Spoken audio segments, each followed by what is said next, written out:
Greetings, everyone. This is Audra Johnson, CEO of The Enterprising Woman, where we are about all things entrepreneur. I am also your go-to and subject matter expert for small business startups, all things cleaning, health and wellness, and finances. Today's broadcast is dedicated to those that have personal transportation and private concierge services, along with those that drive gig platform, driving transportation services. Okay.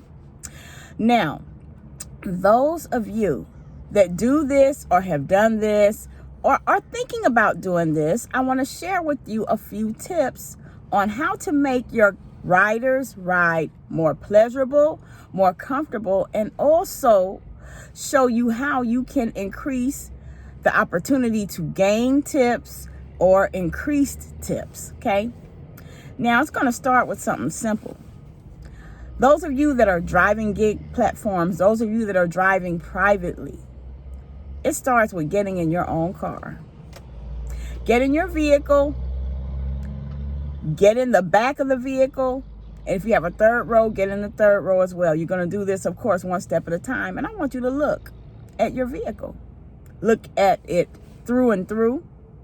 Of course, look at the floor. Look at the carpet. Look at the interior. Make sure it's clean. Make sure it's clean. You know, sometimes people drive and, they're really only concerned with what they can see. And I've heard a lot of people that drive platforms, kind of complain about people not tipping. And the first thing I ask them is, well, is your car clean? Does your, carpet have a lot of grass in the back of it? You have to, keep a clean car. And that's whether anyone tips or not, because it's a standard of excellence that you should maintain. See, you should provide your service based on who you are, not on whether somebody tips or not. Now, another tip is to keep something in your vehicle like this. You can hear it. I accidentally turned it on. But anyway, this is a Bluetooth vacuum here, okay? And so I suggest that people keep those in their vehicle. If you can't afford one, I'm not saying run out and spend all your money on it. You can just get a little handheld whisk broom and dustpan, because I own one of those too. Okay, so the main thing is to keep your carpet clean. It should be clean, whether you have to do this after every ride. Yes, it takes more time. You have to stop. You have to pull over. You have to get out. And a lot of times, those of you that drive on the gig platforms, I don't drive gig platform. I did many years ago and I stopped. Years ago, I stopped. But for those of you that drive the gig platform, I know a lot of times you may have, a rider in your car and then you already get another request, right? And you hurry up and accept it. Because, again, you're doing this to make money. And that's fine. That's fine. But I always suggest that once you drop off that rider, if you accepted another request while you're actually driving with the current rider, you still need to take a moment and stop. You need to make sure that the back of your vehicle is clean. If you have a third row vehicle and you've allowed riders to sit back there, make sure it's clean. Keep your sanitizer, keep your disinfectant chemicals with you. Because guess what? People leave fingerprints. If you have chrome handles, things of that nature, fingerprints are easy to be seen. Plus, with everything going on in the climate and with things being as they are with this new normal and all these different things that we're hearing about being released into the atmosphere, so to speak, it's important to, keep your vehicle clean, sanitized, and disinfected. So let's talk about what those hot spots are. Hot spots are anywhere in your vehicle that somebody touches with their hand, including yourself. So what you would do, of course, is take your chemicals and you would keep them with you, and you will wipe off your door handles. You will wipe off the armrest. You will wipe off even the seat and the seat belt. Okay. So those are things that are hot spots that you want to be mindful of. Okay. Again, I understand that people are motivated usually when they drive these platforms, and, their goal is to make the money, but you have to You have to do these things, a minute or two to clean your vehicle or make sure everything's okay. That can make or break the tip from your next rider. It really can. Now, another thing, I suggest is people keep hand sanitizer in their vehicle, whether they use the pump hand sanitizer, whether they use the spray, or whether they just use the squeeze bottle. Those are things you can make available to your clients. Napkins, Kleenex. Also, you can keep candy, condiments, dollar store items. Those are things that you can keep in your console that can make the ride much easier. A car that is well organized, a car that is clean, it just really gives that rider a sense of quality, and you're adding value. We know everyone that drives these platforms, they don't hold the same standard. A lot of people don't care. Another thing you could do to try to keep your vehicle cleaner is laying down, I'll call it, let's say, bath towels. We have, of course, you can always purchase, the runners, the covers and things like that for your carpet, the floor mats. You can always purchase those, but those that want to go another step further, if they know they drive a lot, you can take bath towels, lay them down on the floor. When you drop off a rider, look in the back.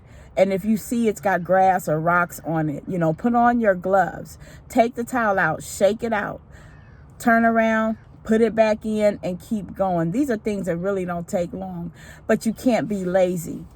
Sometimes when you're in a car and you're driving and you're sitting for hours and hours, it can unconsciously make you lazy. It can make you not want to get out and do these things. But if you're not getting tips, I'm going to ask you to do these things. If you're not getting the type of tips that you would appreciate, or if you feel like, you're not getting the type of tips, that you expect to get. We know everyone tips based on who they are. People, tip based on their income, also on what they can afford. But if they have a quality ride, even a homeless person will tip you $1. So other things you need to have, of course, is extra cell phone chargers. Have extras. Have one for the back seat.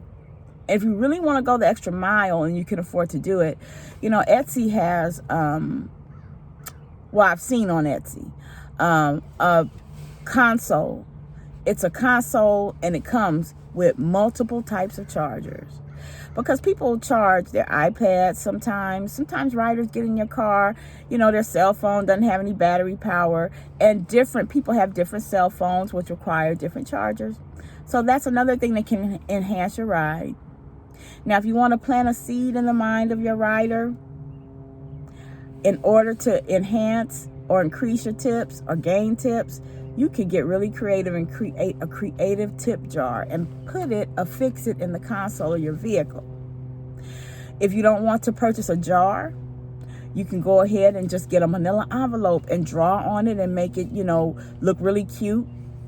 And even on the jar and the manila envelope, you can just put something like, tips appreciated, or tips not required but appreciated. Whatever, the expression of you is as it pertains to that. This is not a cookie cutter thing.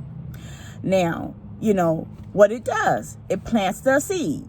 We know people, those of you that drive on the platforms, you can per se, depend on the people that tip you on the app. Most people say they'll tip you on the app. Most do, but then some don't. But like anything else, if you could get the tip right, then what? That's better for you if possible. So these are just different things. And I encourage you, again, as I started this teaching, get in your car. I hear people say, oh, people don't tip. But guess what? Their cars are filthy.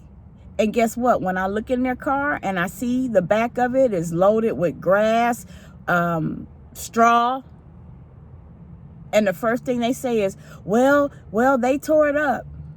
That's just their way of saying, well, it's the people, they track it in. Yeah, they track it in. That's a part of the business. So I say that with passion because, you can't complain on one end and say, well, people aren't tipping you. And then you get in the back of your vehicle and the floor is filthy. Or if you have velour seats and you're not vacuuming them, and there's hair from, the passengers before, or pet hair, because some passengers have pets and you may not transport the pet, but pet hair gets everywhere.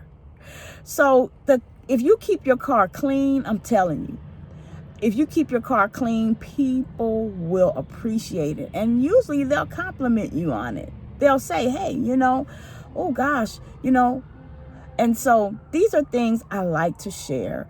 Again, I'm a multiple streamer and I love what I do. And this is a business that anyone could start on a shoestring budget if they want to start it now. There are legal requirements if you're going to be a private transportation provider, of course. But yet and still, these are things that are ways to enhance your tip capacity or help you gain tips. And planting that seed, because the purpose of that jar and that envelope is more to plant a seed. It's to plant a seed in their mind. Some people even go as far as to strike up a conversation, if they can gauge the atmosphere and the person, and they feel like they can do it. They let them know that these platforms, what they charge, the driver doesn't get all that money. The platform can take from 45 to 50%, depending on what's going on. We know there's certain metropolitan areas where people make a good living from driving just the platforms alone based on a 30, 40-hour work week, depending on their strategy. So there are other people that live in regional areas, non-metropolitan cities, that don't make much money at all. And that's because, of course, the gig companies do a leverage. In order for them to pay the metropolitan cities more money and big bonuses, they take it away from the smaller non-metropolitan cities. Okay. And I better say alleged on that, because yet and still I have to be mindful what I say on these platform streets. So with that being the case, you just want to be mindful, because this is an essential business. If you want to start your own personal private concierge, private transportation company, it's an essential business. And as I always usually end these videos by saying, there's money to be made out here. I don't care what you hear people say. If people are struggling, if people are being fired, I encounter people every day, and I coach people every day. And most of them come to me after they've been fired. Now, a lot of them already have some sort of side hustle going, so I help them scale up. I give them the new ideas and witty inventions on what they can do to take what they already have and what they've been doing as a side hustle and scaling it up. But never yet and still, this is really about you. These are just things that I do, and I'm grateful to be able to come and use the platform to share. But you guys make this platform what it is, so I thank you. Thank you for every subscriber. Thank you for every listener. And last but not least, I want to make sure that you guys know about my website, theenterprisingwoman.com. On that website, you can see my ebooks. You can see my consultation schedule. You can also see other streams of income that I own, navigate, and operate. Should you be interested in other things such as accessories, clothing, shoes on the design-inspired level. I want to also let you know that I do have an ebook. It's called 12 Essential Businesses That Cater to the Wealthy. And there is a page or two in there about private transportation and personal concierge. So those of you that are interested in starting shoestring startups, go to my website. Check out my link tree where I have all of my books, and you can go ahead and just see. And if there are any ebooks that pique your interest, they're there for you to purchase. And if you have any questions or feedback or comments, as always, please continue to share. I thank you so much. Have a wonderful day. Talk to you later.